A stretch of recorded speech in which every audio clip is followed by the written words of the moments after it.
के देखे तो उन्होंने अब रुख बदल करके सीमा हैदर के खिलाफ जो है अब असलियत पर, खिलाफ तो मैं नहीं कहूँगा लेकिन असलियत बात पर वो आगे हैं और सच्चाई को दिखाना शुरू कर दिया है। और सच्चाई की ताकत देखिए दोस्तों कि सच्चाई की जो ताकत है वो। हेलो गाइस, कैसे हैं? नमस्कार बोलूँगा और ये मैं आपको गुलदस्ता देना चाहूँगा। और मैं लाया हूँ बहुत बड़ा खुशखबरी जो कि मोमिन मलिक साहब कल ही परसों ये सब खबरें दे रहे हैं और सीमा हैदर के हवाले से, और सीमा हैदर का क्या क्या होने वाला है ये सारे बात बताने वाले हैं आपको। तो आप पूरा का पूरा वीडियो देखिए और मोमिन मलिक साहब जी बताइए इनको, हमारे दर्शकों को आपका सारे बात सुनना चाहते हैं, बहुत बेचैन है आपकी बातें सुनने के लिए, तो सुनाइए। रात दिन काम कर रहा हूँ, जो मेरे से हो रहा है मैं कर रहा हूँ। तो ये मेरी अकेले की लड़ाई नहीं है, ये लड़ाई हर भारतीय की लड़ाई है जो भारत देश की सुरक्षा से प्यार करता है, जो भारत देश की, जो हमारे राष्ट्रीयतम प्यार करता है, हमारे देश से प्रेम करता है, हमारे देश के प्रति वफादार है और हमारे देश की राष्ट्रीय सुरक्षा को चाहता है। जो इंसान हमारे देश की नागरिकों की सुरक्षा को चाहता है, जो इंसान हमारे बॉर्डर्स की सुरक्षा को चाहता है, हम सब सुरक्षित रहे, हम भारतीय सुरक्षित रहे, हमारा देश सुरक्षित रहे, हमारा समाज सुरक्षित रहे और हमारे देश की सरकार भी सुरक्षित रहे, हमारे देश की तमाम जो डिपार्टमेंट्स है वो सब सुरक्षित रहे। और वो इंसान जरूर चाहेगा कि इस नासूर को यहाँ से उखाड़ के फेंका जाए, इस बीमारी को यहाँ से सामाजिक बहिष्कार करके यहाँ से इसको फेंका जाए। तो आप सभी ने अपनी आवाज़ को शांतिपूर्वक तरीके से, बिना हिंसा के, बिना किसी कानून का वायलेशन किए अपनी आवाज़ को वो जो है वो सामाजिक तरीके से बाइकाट करना है। जिस तरीके से आप आवाज़ उठा रहे हैं उससे और ज़्यादा लेवल से आपको आवाज़ उठानी है। और वो दिन दूर नहीं है कि इसके बिस्तरे जो है वो बनने शुरू हो गए हैं पिछले 3-4 दिनों से, जब से आपने ये आवाज़ उठाई है और चारों तरफ से ये आवाज़ गूंज रही है। खुद रपूपुरा के अंदर लोग इसके खिलाफ हो गए हैं, मीना समाज के लोग इसके खिलाफ हो गए, मैंने बाइट देखी, और तमाम लोग जो है वो इसके खिलाफ हो गए हैं। ना केवल इसके खिलाफ हो गए हैं बल्कि इसके जो लोग इसको यहाँ विस्थापित करना चाहते हैं, जो लोग इसको जबरदस्ती रिश्ते बना करके, बहन का रिश्ता, कहीं मुँह बोली बहन का रिश्ता, जबरदस्ती जो है वो अपने शब्द इसके मुंह में डाल डाल के बुलवाते हैं, अपने दिमाग की उपज को वहां पर प्लांट करते हैं। ऐसे लोगों के लिए भी आवाज बहुत अच्छी उठ रही है और लोग जो है उनको उनकी औकात दिखा रहे हैं। भारत की जनता उन लोगों को उनकी औकात दिखा रही है। तो ऐसे ही जो देश की आंतरिक सुरक्षा के खिलाफ जो लोग हैं उनको भारत में बसाना चाहते हैं, सनातन के नाम पर, झूठी सरकार की प्रशंसा के नाम पर और झूठे नारे लगवा करके और वो झूठी जो है वो कवरेज करके जो है वो प्लांट करके भारत में रोकना चाहते हैं। ऐसे लोगों की भी भारत से ऐसे लोगों को भारत में रोकना चाहते हैं। ऐसे लोग जो भारत में इनको रोकना चाहते हैं उनके पैरों को हमने सामाजिक बहिष्कार करके पैरों को हमने जड़ से उखाड़ना है और उखड़ चुके हैं पैर। 4 दिन से जो है वो इतना प्रेशर जो है वो समाज के अंदर बना है, सरकार तक हमारी आवाज़ पहुंची है और ज़्यादा हमारी आवाज़ सरकार तक पहुंचेगी। तमाम जो लोग देखने वाले लोग हैं, इंसानियत को मानने वाले लोग हैं, वो लोग शांतिपूर्वक तरीके से बिना कानून की वायलेशन करे अपनी बात को सरकार तक रखें। जो व्यक्ति फेसबुक चलाता है फेसबुक पे लिखे, जो व्यक्ति ट्विटर चलाता है ट्विटर पे लिखे, जो व्यक्ति यूट्यूब चलाता है तो यूट्यूब पे लिखे। और एक ही बात लिखनी है, ज़्यादा नहीं लिखना, आपको लिखना है कि देश के नागरिक या सीमा हैदर, आपको कौन प्यारा है? देश के नागरिक प्यारे हैं या सीमा हैदर प्यारी है जो इलीगल तरीके से जो भारत में आई है? एक ही बात लिखनी है, देश के नागरिक प्यारे हैं या सीमा हैदर प्यारी है, और साइन ऑफ इंटरोगेशन लगाना है, ये सवाल पूछना है। और पुरजोर तरीके से कानून, बिना कानून तोड़े पुरजोर तरीके, शांतिपूर्वक तरीके से आप सभी को सामाजिक बहिष्कार करना है ऐसे लोगों का जो भारत में इनको रोकना चाहते हैं, जो भारत में इन लोगों की जड़ों को जमा रहे थे, जो जमाना चाहते हैं लोगों को गुमराह कर करके। तो ऐसे लोगों की जड़ों को उखाड़ना है और इसका खूब सामाजिक बहिष्कार करना है। या तो इसको डिपोर्ट किया जाएगा, या अगर आप डिपोर्ट नहीं कर रहे हैं तो इसको फिर जो है जेल में डालना ही पड़ेगा। जेल, इसकी बेल कैंसिल सरकार कराएगी अपनी तरफ से, मैं सपोर्ट करूंगा। और सरकार को ज्यादा राइट है क्योंकि नोटिफिकेशन जारी हो चुका है। जब नोटिफिकेशन जारी हो जाता है तो सरकार को राइट है उस नोटिफिकेशन का हवाला देके बेल को कैंसिल किया जाता है कि ये औरत जो है वो इलीगल तरीके से हमारे भारत में घुसी है और ये भारत की आंतरिक सुरक्षा के लिए बहुत बड़ा खतरा है, भारत के नागरिकों की सुरक्षा के लिए बहुत बड़ा खतरा है, भारत की जो है सिक्रेसी को बनाए रखने के लिए भारत के लिए बहुत बड़ा खतरा है। तो लिहाजा इसकी बेल कैंसिल करा जाए और इसको जेल में रखा जाए। तो उन हालात में सरकार इसकी बेल को कैंसिल करा के जेल में रखेगी अगर इसको डिपोर्ट नहीं करना, और इसकी चार्जशीट को जो है जल्दी से जल्दी जो है कोर्ट में पेश करे ताकि हम इसको सजा करा सकें और इसको इसके मकाम तक जो है यहाँ से डिपोर्ट करा सके। सजा कराने के बाद रहा सवाल बच्चों का, तो बच्चों की मेरे पे छोड़ दो। गुलाम हैदर नहीं आ पाया, कोई बात नहीं। दोनों देशों के बीच में जो डिप्लोमेट्स डायलॉग थे वो काफ़ी हद तक उनके बीच में दरार पैदा हुई है, जिसकी वजह से जो वीजा ग्रांट किए हुए थे वो भी कैंसिल हो गए हैं। जो वीजा मिलने वाले थे वो भी तमाम जो है वो कैंसिल हो गए हैं। ऐसे हालात में उसका आना अभी पॉसिबल नहीं है, वक्त लगेगा। लेकिन फिर हमने अपनी कानूनी अब उस चीज़ को हमने भी, जैसे सरकार ने अपने रास्ते बदले हैं और सरकार ने अपना व्यूज़ बदला है, सरकार ने अपने नोटिफिकेशन के जरिए से अपना कार्रवाई का तरीका बदला है। हमने भी उन बच्चों को यहाँ से डिपोर्ट कराने के लिए हमने भी कार्रवाई का तरीका बदल लिया है। अब गुलाम हैदर के बगैर ही हम बच्चों को भारत से डिपोर्ट कराएंगे और वो बच्चे भारत से डिपोर्ट होंगे, बहुत जल्दी डिपोर्ट होंगे। उस पर पूरी मेहनत से, पूरी शिद्दत से हमने काम करना शुरू कर दिया है। पहले भी कर रहे थे। 2024 में वो ऑर्डर्स हमने उत्तर प्रदेश सरकार को भिजवाए गए थे। अब उन ऑर्डर को एग्जीक्यूट करने का समय बहुत ही नज़दीक आ गया है और जल्दी ही वो ऑर्डर्स भी एग्जीक्यूट होंगे। तो गुलाम हैदर के बगैर ये बच्चे हम जो है भारत से डिपोर्ट कराएंगे।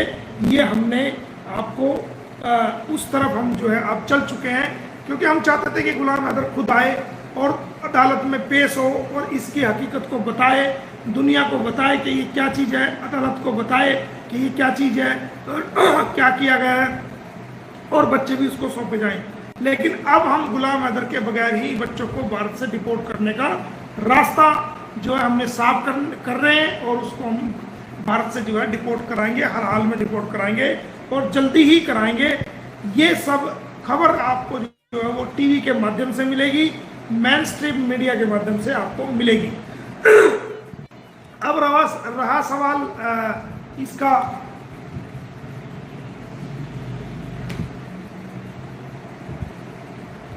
सवाल इसका कि ये कहती है कि मैं यहाँ प्यार में आई हूँ। तो दोस्तों, मैं आपको वो डॉक्यूमेंट्स दिखाना चाहता था, वो मेरे चैम्बर में है। यहाँ पर ऑफिस के जो मेरा ऑफिस है यहाँ पर, इस ऑफिस में नहीं है, वो चैम्बर में है वो डॉक्यूमेंट। तो वो मैं ले लूँगा उसमें से, जिसके अंदर जब ये आई थी भारत में तो इसने अपनी बेल एप्लीकेशन के अंदर लिखा था कि मैं यहाँ पर गलती से भारत में आ गई हूँ। वो इसके खुद के बयान, इसके खुद के साइन मैं कम्युनिटी पे लगाऊंगा, आप उसको देखना। कहती है कि मैं यहाँ भारत में गलती से आ गई हूँ। अगर गलती से एक तरफ कह रही है जी मैं तो पाकिस्तान की बेटी हूँ, भारत की बहू हूँ, तो जब तू पकड़ी गई थी वहाँ अदालत में क्यों नहीं कहा कि मैं भारत की जो है ना भारत बहू हूँ? वहाँ तो कह रही है मैं तो गलती से आ गई हूँ, मैं तो नेपाल आई हुई थी, मैं यहाँ गलती से बॉर्डर क्रॉस कर लिया। वहाँ पर एफिडेविट दे रही है, वहाँ कह रही है कि मैं गुलाम हैदर की वाइफ हूँ, ये इनका बाप गुलाम हैदर है और मैं गुलाम की बीवी हूँ और मैं गलती से भारत में आ गई हूँ। ये इन्होंने एफिडेविट दिया, अंडरटेकिंग दी कोर्ट के अंदर, वो मैं आपको दिखाऊंगा। आज कह रही है मैं भारत की बहू हूँ, तो जब आप भारत की बहू थी तो पहले दिन जब आपको जेल हुई और आपने बेल लगाई, उसी वक्त बताते आप कोर्ट को कि जी मैं शादी करके आई हूँ या मैं ऐसे आई हूँ? तो कोरा झूठ, कोरा जो है ना दुनिया को एक तरह से गुमराह करने की कोशिश। और उसके अलावा ये तो कर ही रहा है, इसके भैया भी जो ना गुमराह करने कह रहे हैं जी एटीएस पे जांच चल रही है। कोई एटीएस पे जांच नहीं चल रही। शुरू में जब ये पकड़ी गई थी उस वक्त देश का इंटेलिजेंस ब्यूरो ने भी इससे पूछताछ की थी, खुफिया एजेंसीज ने भी इससे पूछताछ की थी और एटीएस ने भी शुरू में पूछताछ की थी। उसके बाद कोई जांच आज के टाइम में एटीएस के पास नहीं है। इसकी जो इन्वेस्टिगेशन है वो जेवर एसएचओ, रघुपुरा में नहीं है, जेवर एसएचओ जो इंस्पेक्टर लेवल का है वो जो है इसकी जांच को कर रहा है और उसके पास इसकी जांच है। अब उस जांच को लेके बैठा हुआ है, 2 धारा तो लगा दी, लेकिन वो चार्जशीट को पेश करने की कोशिश नहीं कर रहा है। अब भारत की जनता 2 ही बातें चाहती है, या तो जेल या फिर डिपोर्ट, या तो बॉर्डर के पार फेंक दो इसको, इस नासूर को, या इसकी बेल कैंसिल करके इसको जेल में रखो। तीसरा कोई ऑप्शन भारत की जनता बिल्कुल नहीं चाहती और कोई हम अपने नागरिकों की सुरक्षा से खिलवाड़ नहीं कर सकते। अगर हमारे देश की सरकार ने यह डिसीजन लिया है कि तमाम पाकिस्तान के लोगों को एग्जिट किया जाए, जिनका 1 साल का बच्चा था, जिनकी 1 साल की बेटी थी, 4 महीने के बच्चे थे, जिनके कई बच्चे थे, माँ हिंदुस्तान के बच्चे, माँ पाकिस्तान की है, यहाँ वीजे पे है, उसको वापस भेज दिया। माँ जो है वो पाकिस्तान की रहने वाली, बच्चे यहाँ के, उसको वापस भेज दिया। और जो महिला भारत की है उसके पाकिस्तान के बच्चे, उसको वापस भेज दिया। बच्चे अलग, पति अलग और बीवी अलग। भारत सरकार के जो कानून थे वहां पर जब एक साल के बच्चे को अलग किया जा रहा है,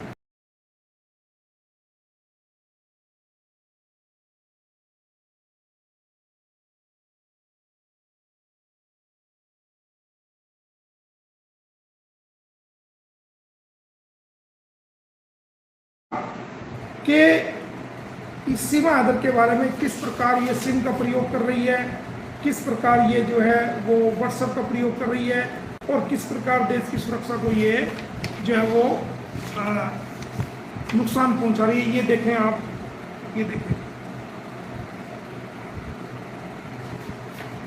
किस तारीख को लिखा था वो भी आप देख लो, किस किस को कॉपी गई है वो भी आज 9/7/2024 को ये हमने लिखा था।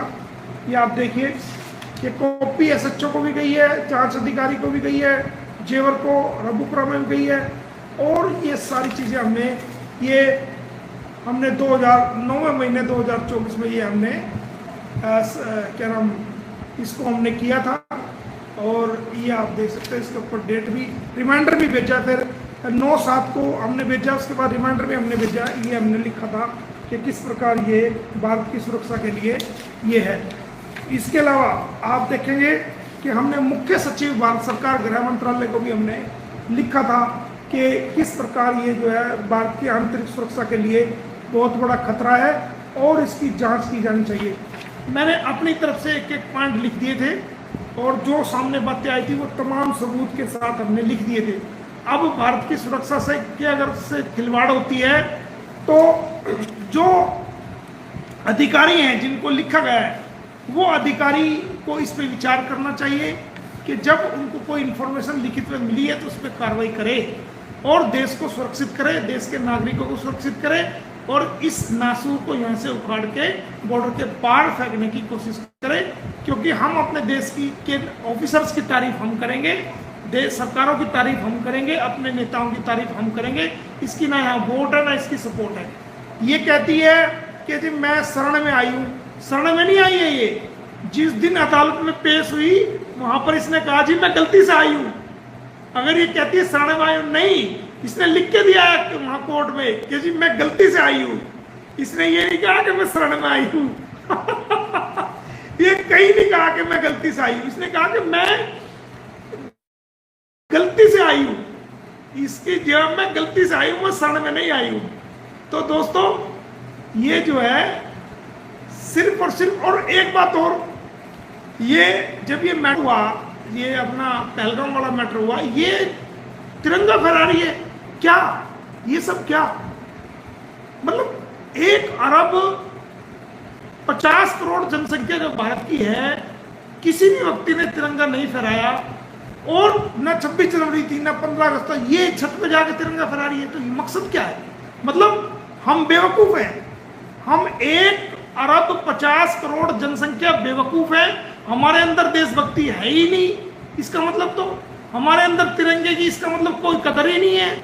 हम तिरंगे को इसका मतलब हम जो है तिरंगे के बारे में कुछ जानते ही नहीं है, ये हमें सिखाने के लिए आई है। कमाल हो गया भाई। मतलब 1 अरब 50 करोड़ जनसंख्या पे ये इलीगल आई हुई तिरंगा फहरा रही है, और हमें दिखा रही है कि तुम सब बेवकूफ हो। यानी हम भारतीय बेवकूफ है? हमारी जनसंख्या 1 अरब 50 करोड़ है, तो हम बेवकूफ है क्या? हैं? क्यों फहराया इसने भाई? और मैं तो कहता हूं कि अपने नापाक हाथों से हमारे तिरंगे को ना हाथ लगाए तो ज्यादा बेहतर है। इलीगल आई हुई सीमा हैदर अपने नापाक हाथों से हमारे तिरंगे को हाथ ना लगाए तो ज्यादा बेहतर है। हमारे तिरंगे को नापाक करने की कोशिश ना करें। इलीगल आई हुई सीमा हैदर हमारे तिरंगे को हाथ ना लगाए, बिल्कुल भी, हमें बुरा लगेगा।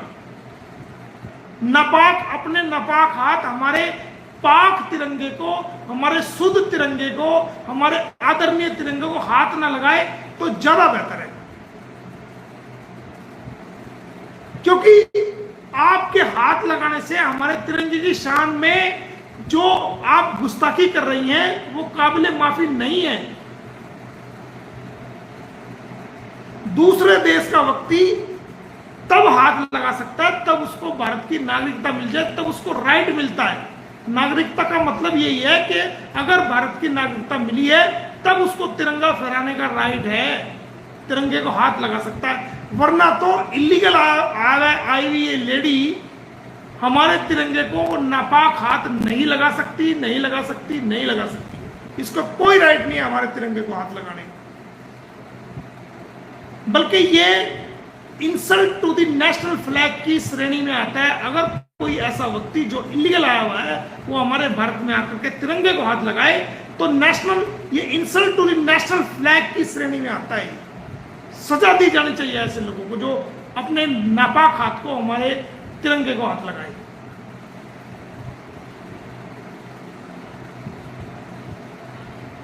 तो दोस्तों इसकी खाट खड़ी कर दो, आप सभी लोग सामाजिक तरीके से बहिष्कार करो, इसको इसकी हकीकत दिखाओ और देश के नागरिकों की सुरक्षा को सुनिश्चित करो।